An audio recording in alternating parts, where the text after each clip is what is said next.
कविताको शीर्षक रहेको छ सम्झनामा।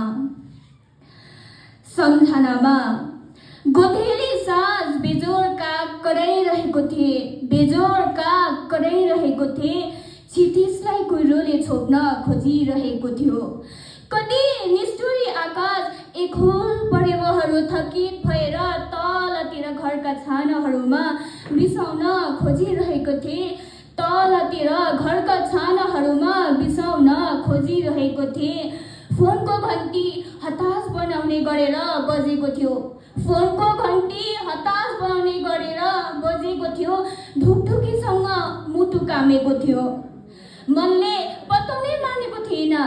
आखिरी मृत्यु जस्तै सत्य थियो त्यो, आखिरी मृत्यु जस्तै सत्य थियो त्यो। सम्झनाहरूले जहिले मन रुवाउने भएर आइबस्छ, सम्झिबस्छु।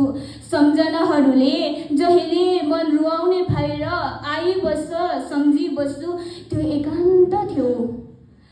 कोमल काग माया र बाचाहरू अर्ध निन्द्रामा देखेको सपनाहरू सम्झे, अर्ध निन्द्रामा देखेको सपनाहरू सम्झे। फुलको पत्रदलहरू जस्तै कति कोमल छ यो जीवन, फुलको पत्रदलहरू जस्तै कति कोमल छ यो जीवन। बिजाउँदो काँडा पनि फुल जस्तो। गाह्रो छ आफैले सोचेको जिन्दगी जिउन, छोडे कति सपना, छोडिन्छन् अझै रहरहरू धेरै।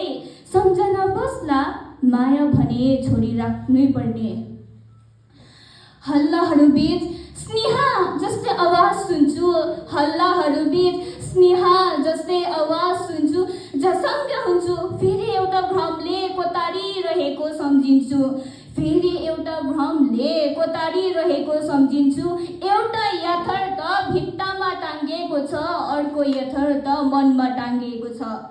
थाकेका परेवाहरू साँझहरू सम्झेर गुर फर्किन्छन्, गुरमा कति सम्झनाहरू बाँचेको होलान्, म सम्झिबस्छु। धन्यवाद।